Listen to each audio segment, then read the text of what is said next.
In every mission, power runs low. But in the kingdom, giving isn't depletion, it's activation. This is Core Charge, the power of giving. Fuel the mission. Charge the core. Every gamer knows the pain of a desync. Your system lags, the server doesn't respond, your squad moves ahead, and you're frozen mid-reload. And that's what it feels like when your heart's not synced with God's. You're trying to move forward, grind harder, give more, but your connection keeps dropping. But what if generosity, and not just giving money, but giving yourself, is what gets you back in sync with the divine system? What if God designed giving as a spiritual calibration tool to realign your priorities, reboot your mindset, and get your heart running on His operating system again? That's what today's mission is about, syncing your system with heaven. Let's start with what happens when the system isn't synced and how God helps us fix that connection. By now, you agree, we've all been there. You're mid-mission, deep in a boss fight, and your system freezes. The visuals glitch, the commands delay, you press the button, and nothing happens. Well, that's lag, and yes, you can blame lag this time. And your walk with God, it feels exactly the same. You're trying to move forward in faith, but your heart's out of sync. You say you trust God, yet you still buffer on obedience. You talk about generosity, but your resources are cash in self-preservation.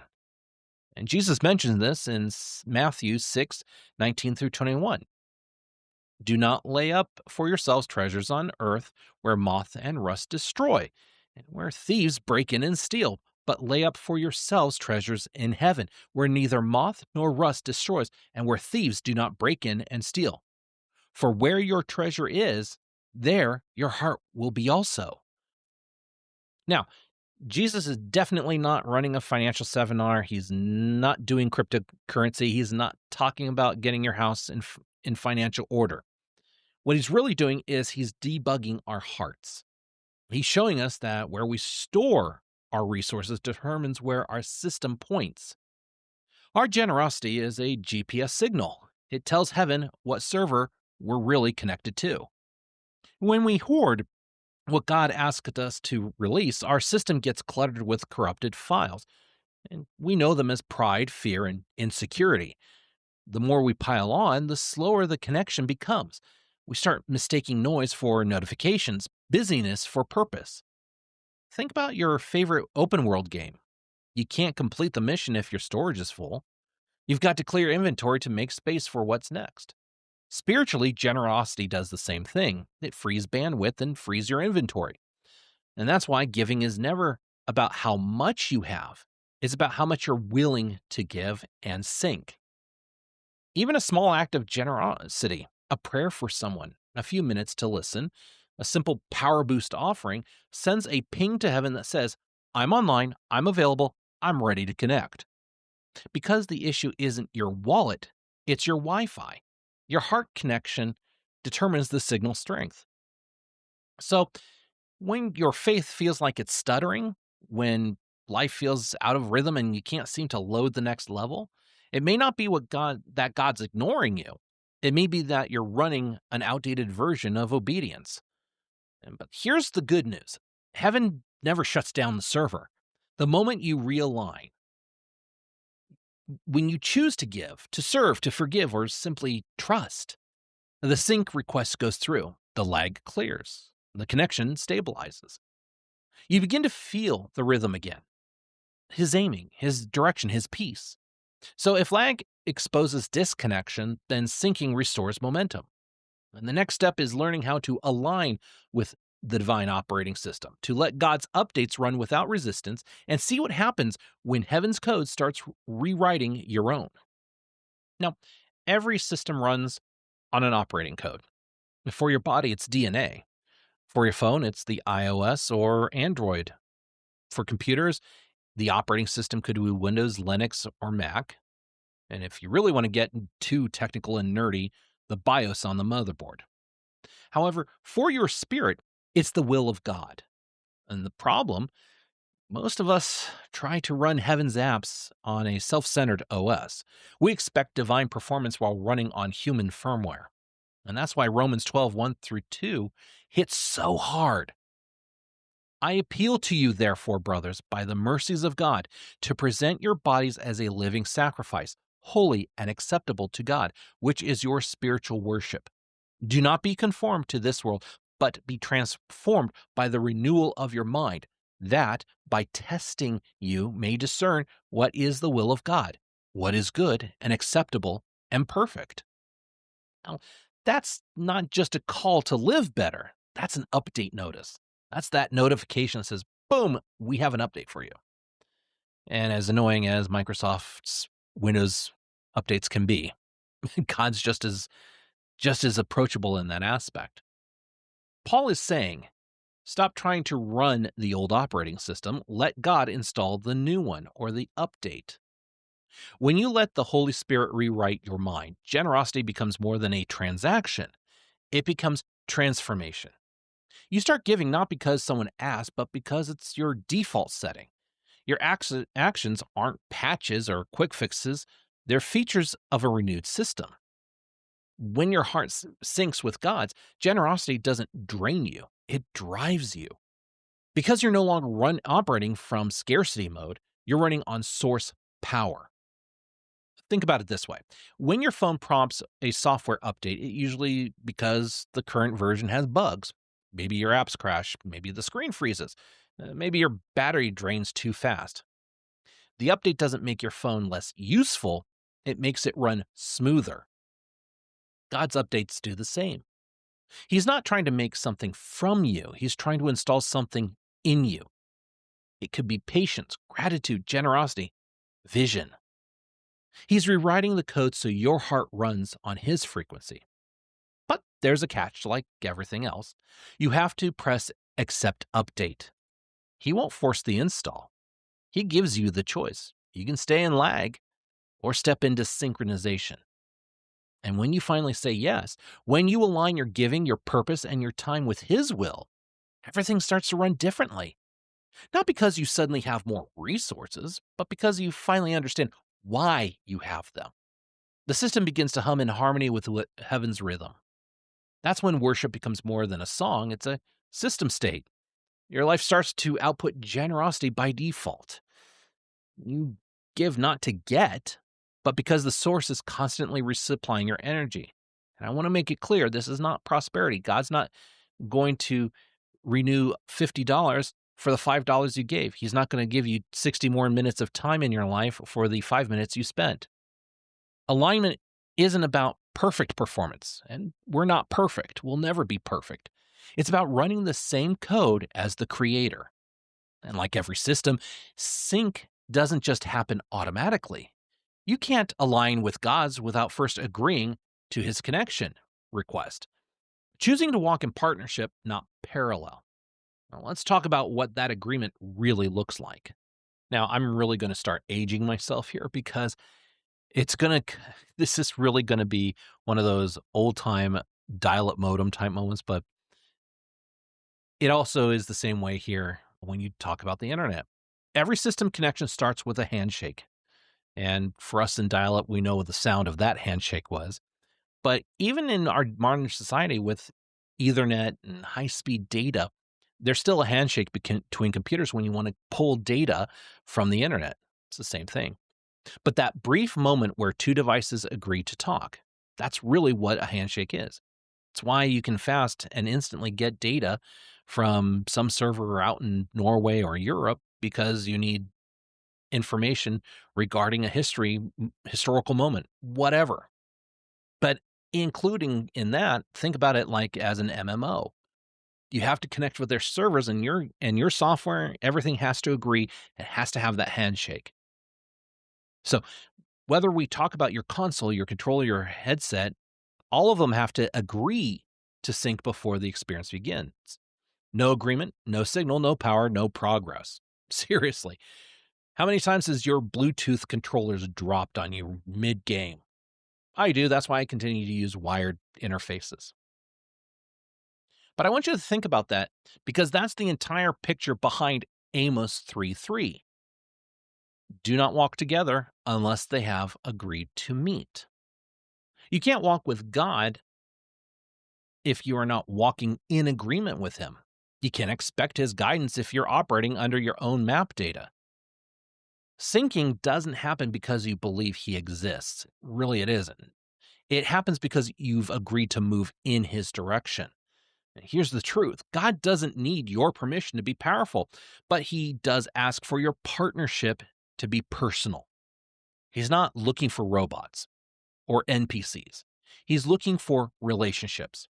When you agree to walk with Him, you're saying, God, I trust your route more than my route. And that's again where Luke 16:10 comes back online. One who is faithful in very little is also faithful in much, and one who is dishonest in a very little is also dishonest in much. And like I said, this verse keeps surfacing in our series because it's a central command in heaven's system.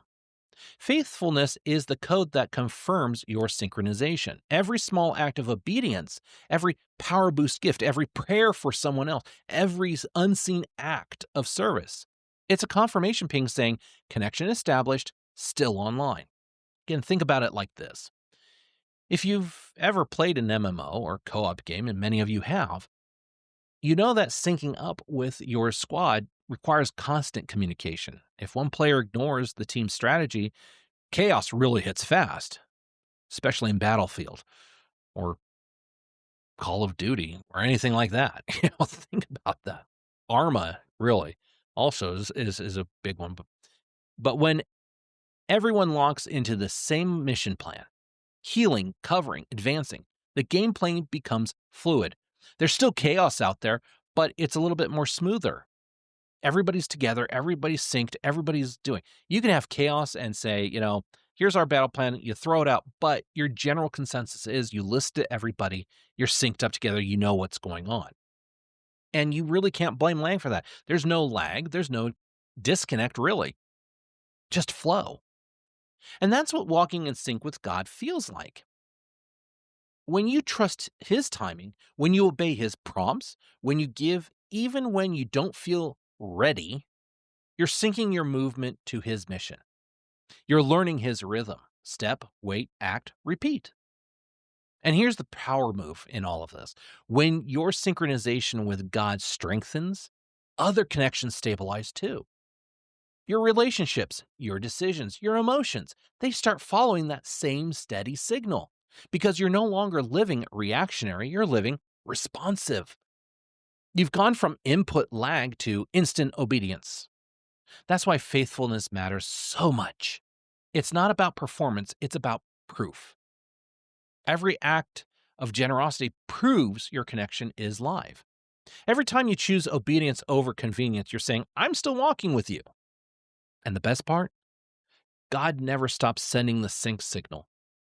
Even when you're drifting away, even when you disconnect entirely, He's always broadcasting, rejoin the mission. Let's walk again. And that's why generosity isn't just giving money. It's saying yes to partnership. It's not about loss, it's about a link up. But staying synced isn't a one-time agreement. It's an ongoing connection. So how do we keep the signal strong when life throws interference? Now, let's talk about that and what it takes to maintain that stable connection every single day. When your system finally syncs up, when the lag clears, the updates install, and your faith connection stabilizes, it feels amazing. There's peace, momentum. You're finally moving in rhythm with God. But as any gamer knows, even after the perfect connection, interference can strike. Maybe it's a bad signal, background apps, maybe even the power goes out, or something is pulling too much bandwidth. And spiritually, well, those interferences have names too. It's called pride, distraction, greed, fear, comparison, even burnout. They're the background processes that drain your power without you noticing. And that's why Jesus warned us in Matthew 6:33, but seek first the kingdom of God and His righteousness, and all these things will be added to you. He's giving us the maintenance protocol right there. Seek first isn't just advice, it's daily system calibration. It's God saying, don't let your spiritual software auto update from the world. Keep my version running. You don't keep your synchronization by accident. You keep it through constant connection, daily check-ins with the source.